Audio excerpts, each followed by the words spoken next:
You have been scammed every single time you bought a pair of glasses, and the company doing it also happens to write your insurance check. Same company, same product, two different roles, both working against you. Somewhere in eastern China, in a city you have never heard of, workers are producing frames and lenses that are chemically, optically, and structurally identical to the ones sitting in your local mall for $250, except they're selling for less than the price of your lunch. One nation quietly figured out how to manufacture exactly what a single Italian-French conglomerate has been charging Americans 10 times too much for since the 1990s. If you've ever walked out of an eye doctor's office and felt a small jolt of guilt handing over your card, this video is going to explain exactly why and exactly who's been pocketing the difference. Stick around, because the ending involves a Chinese factory town most people can't find on a map, quietly out-manufacturing a $165 billion monopoly. Before we get into how this empire was built, subscribe if you want more stories about hidden monopolies and the manufacturing hubs quietly taking them apart. Now, let's start where almost nobody looks first, not with the corporation, but with the city that's ending its reign. The scale of the problem. Start with the numbers, because the numbers are what make this story land. The average pair of glasses people walk out of a store wearing costs somewhere between $200 and $400. Plenty of people feel like they got a deal if insurance happened to cover $150 of that. Now compare that to what it actually costs to manufacture that same pair. Lenses, frame, hinges, the little logo stamped on the side. Roughly $5 to $8. The entire physical product, materials and labor included, costs about what a sandwich costs. The gap between those two numbers, what it costs to make and what you're charged to buy, isn't explained by superior materials or brilliant design. It's explained by ownership. One corporation, built over 6 decades of quiet acquisition, ended up controlling nearly every link in the chain between the factory floor and your face. It makes the glasses, it owns the stores that sell them, it runs a major insurance plan that decides your reimbursement. It even owns most of the competing brands that appear to be fighting each other on the same shelf. That company is Luxottica, and it's currently worth roughly $165 billion. For most of the 4.4 billion people on Earth who need corrective lenses, there has effectively been no meaningful competitive market to shop in. Just one company deciding what the number on the price tag should be. And yet, right now, a city of under 1 million people in eastern China is manufacturing lenses and frames of identical quality for pennies, and independent sellers are listing them online for $3 to $7 a pair. 60 years of careful consolidation couldn't prevent this. To understand why that matters so much, you first need to understand exactly how deep this monopoly actually runs. Same factory, different logo. Here's the detail that makes the entire story click into place, and it's usually the hardest part for people to accept. Walk into a sunglass hut, pick up a pair of RayBan Wayfarers for $249, then go home and order a pair of sunglasses from Zenni for $22. There's a real chance both pairs of lenses were manufactured in the same city, possibly the same industrial park, on production lines run by the same workers, using the same raw materials. The factory doesn't care whose name ends up stamped on the temple arm. It just fills orders, millions of them, for whoever's paying. Its margin barely changes whether that lens lands inside a $300 frame or a $15 one. This isn't a fringe manufacturing quirk either. It's standard practice across the entire optical supply chain.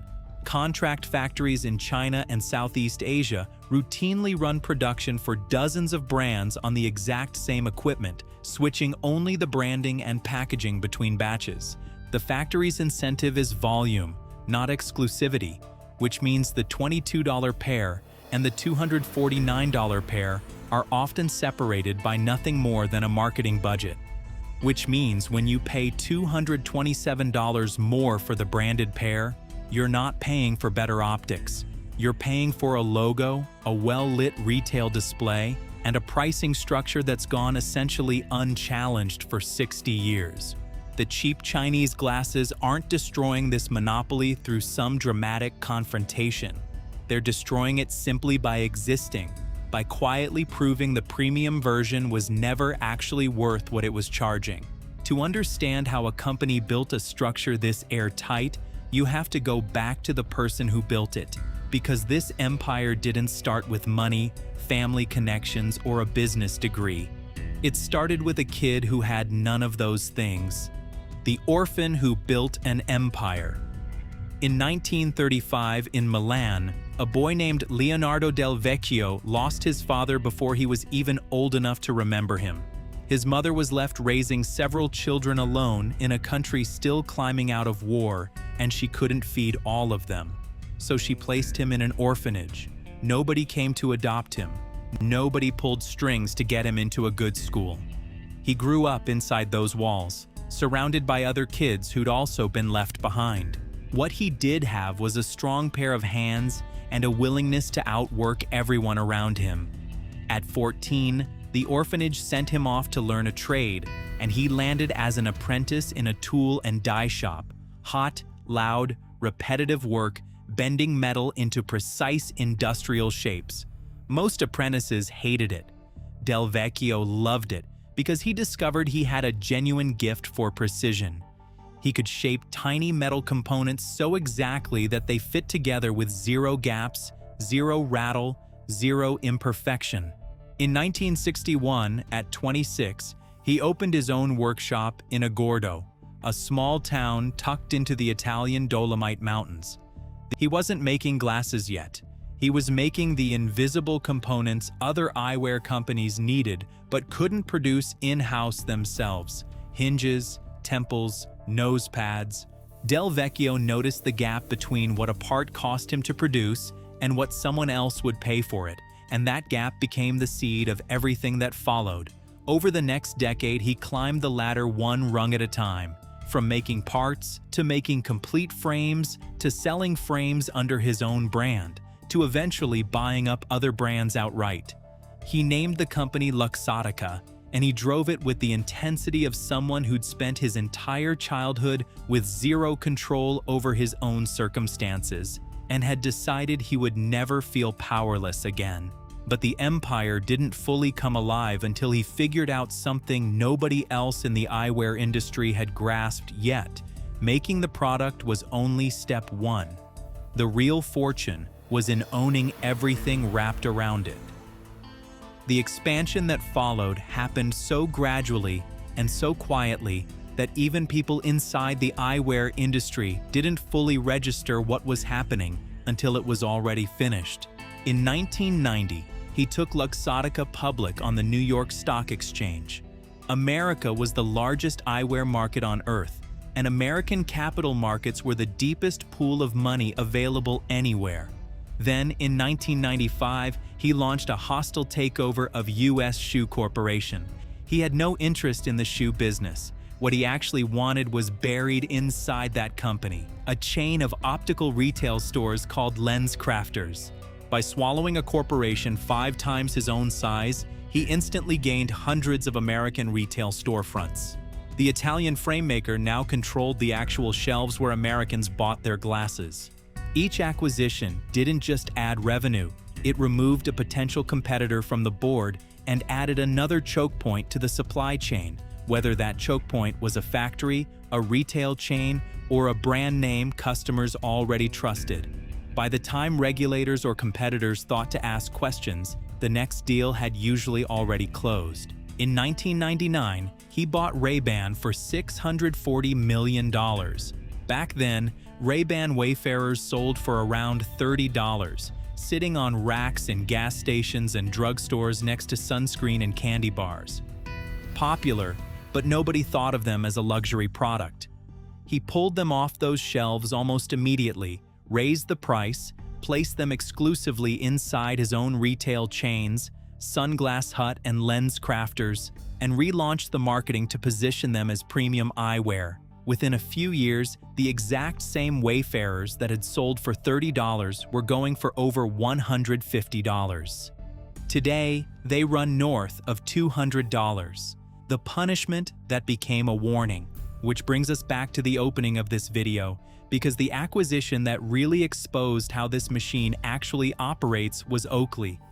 In the early 2000s, Oakley was a dominant, independent brand, worn by professional athletes, known for toughness and cutting-edge design, and selling extremely well inside Sunglass Hut locations, which Luxottica controlled. Oakley wasn't part of the Luxottica empire, and that independence eventually became a problem. Oakley and Luxottica got into a dispute over pricing. What happened next didn't involve a negotiation table. Luxottica simply pulled every single Oakley product off Sunglass Hut shelves. Overnight, Oakley lost access to the largest specialty sunglasses retailer on the planet. Its stock price collapsed, dropping by roughly half, not because the product had gotten worse, not because customers had stopped wanting it, but because one company controlled the shelf space and chose to clear it. Then, in 2007, with the stock still depressed from losing its main retail channel, Luxottica bought Oakley for $2.1 billion. The company that owned the stores had starved the brand, tanked its valuation, and then acquired it at a discount. Jim Jannard, who had built Oakley from a garage in 1975 selling motorcycle grips, watched his life's work absorbed into the exact machine he'd spent years resisting.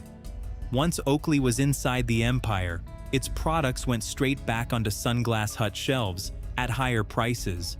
The Oakley deal wasn't just a business transaction, it was a message sent to every remaining independent brand in the industry.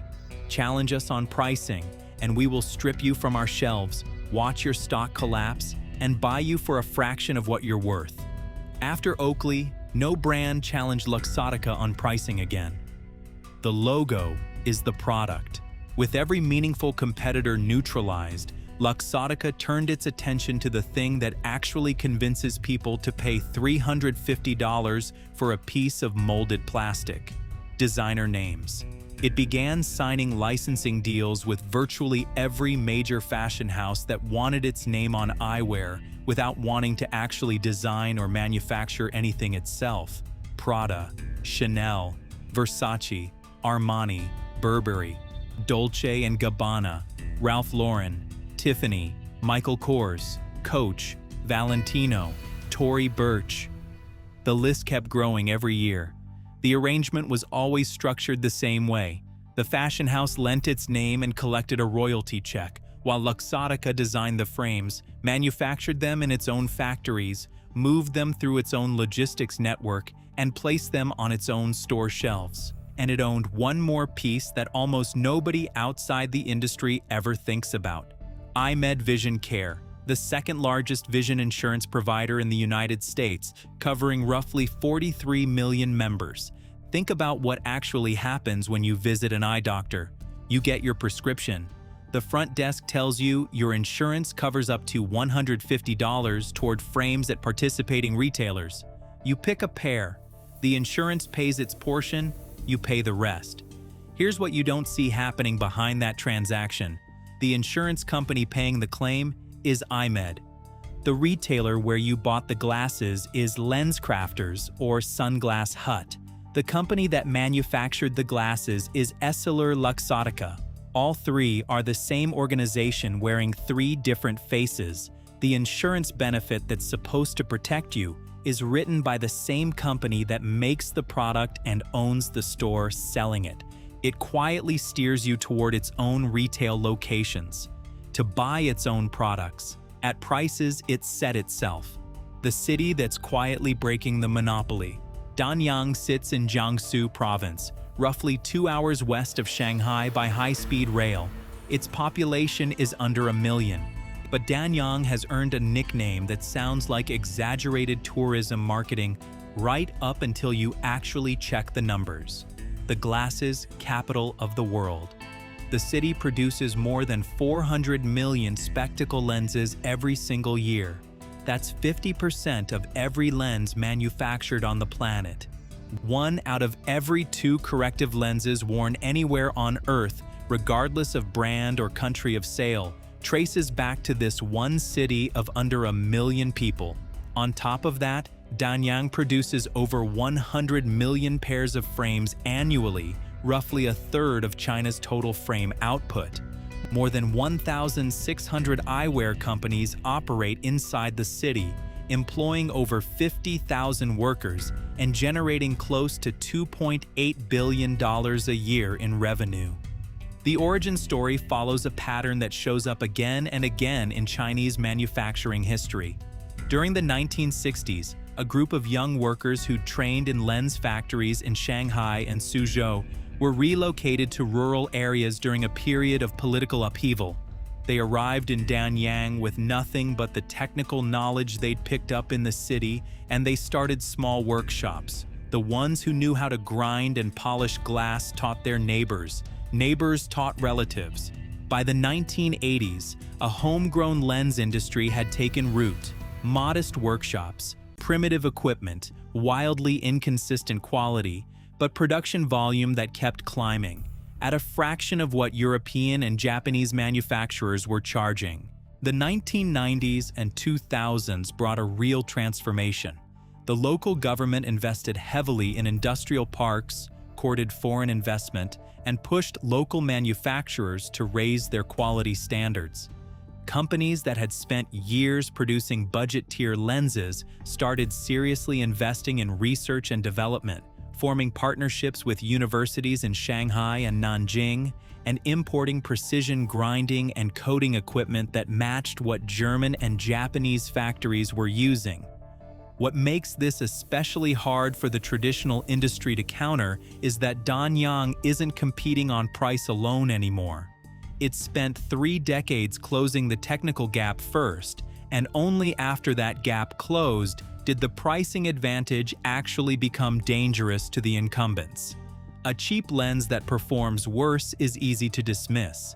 A cheap lens that performs identically is an existential threat. A real turning point came in 2014 when a Danyang company called Dingsheng Machinery built China's first domestically produced coating machine for spectacle lenses, breaking a foreign monopoly on the equipment needed to apply the anti-reflective and scratch-resistant coatings modern lenses require. Today, Danyang's factories aren't just churning out budget lenses. They manufacture products with multi-layer optical coatings, blue light filtration, UV protection, and precision grinding. The exact features premium brands lean on in their marketing to justify their pricing. Independent lab testing has confirmed that Danyang lenses match or exceed the optical performance of branded lenses selling for 10 to 20 times the price. The quality gap that once clearly separated Chinese lenses from German or Japanese ones has closed to the point where most consumers, and even plenty of opticians, can't tell the difference without reading the packaging. And here's the twist that really undercuts the entire monopoly. Some of the same factories producing lenses for Chinese domestic brands also manufacture lenses that end up inside frames carrying European and American brand names, sold through the very same Western optical chains. Different box, different logo, same lens. This was exactly the opening a new generation of online eyewear companies needed to start dismantling the monopoly from the inside out. The companies pulling the wall down. Zenni Optical spotted the opportunity before almost anyone else did. Founded in 2003, the entire business model boiled down to something almost embarrassingly simple. Buy lenses and frames directly from Chinese manufacturers, list them on a website, and sell prescription glasses to American customers at a price that has no relationship whatsoever to what they'd pay at a LensCrafters or Pearl Vision. The model stripped out every layer of cost Luxottica had spent decades building into the traditional supply chain.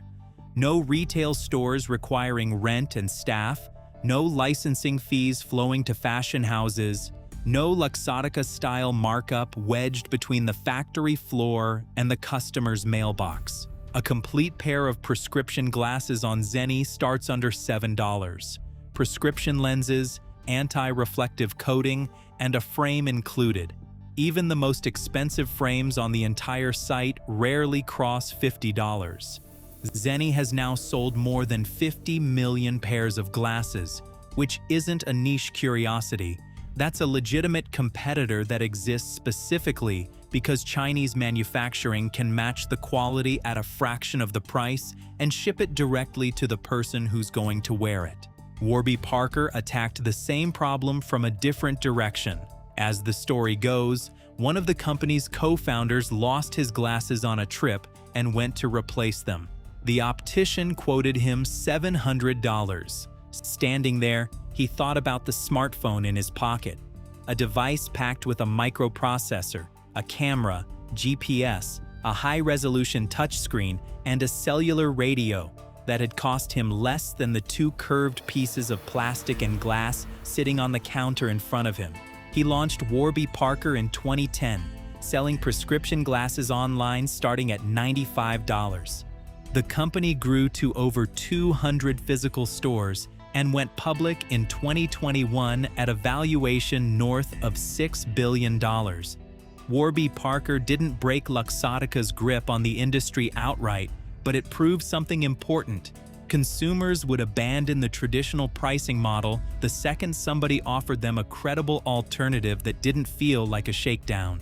The shift, already underway, and the underlying numbers back that up. Online eyewear sales have been climbing at double-digit rates globally for 5 straight years.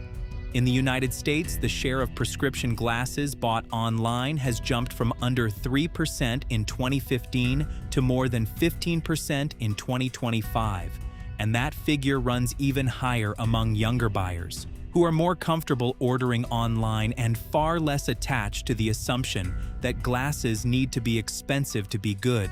Every percentage point that shifts toward online purchasing bypasses EssilorLuxottica's retail network entirely. Every pair sold for $20 instead of $250 is another small fracture in a wall that looked completely solid for 60 years. EssilorLuxottica isn't collapsing. It reported revenue exceeding 28 billion euros in 2024 and remains the dominant force in eyewear by a wide margin. But the trajectory here matches what's played out in nearly every industry where an entrenched monopoly runs into the internet and Chinese manufacturing at the same time. The incumbents always assume the disruption will stay confined to the margins. It never does. 4.4 billion people on this planet need corrective lenses. For decades, a huge share of them paid whatever price a single corporation decided to set. A corporation that manufactures the product, distributes it, retails it, and insures it, all from inside the same closed loop. And now, a city of under 1 million people in eastern China is producing the identical product at the identical quality for a fraction of the cost and shipping it directly to consumers who are finally starting to ask the question this company never wanted anyone to ask out loud. Why does this actually cost so much? The honest answer is almost impossible to unhear once you've heard it. It costs that much because one company decided it should, and for 60 years, nothing forced them to reconsider. And this pattern isn't actually unique to eyewear, even if eyewear is where it's been running the longest uncontested. Whenever an industry lets a single company control manufacturing, distribution, and the financing mechanism that pays for the product all at once, the price stops reflecting cost and starts reflecting whatever the market will silently tolerate. Eyewear tolerated it for 60 years because most people simply never had a reason to compare what they were paying against what the product actually cost to build. That comparison is exactly what's changing now. If this changed how you look at something sitting on your own face right now, hit like and subscribe, and turn on notifications so you don't miss the next one. Here's the question I'll leave you with. A pair of glasses costs about $5 to manufacture and sells for $250, and a single company owns the brand, the store, and the insurance plan that pays for it. Did you know that before today? And now that you do, does it change what you buy next? Let me know in the comments.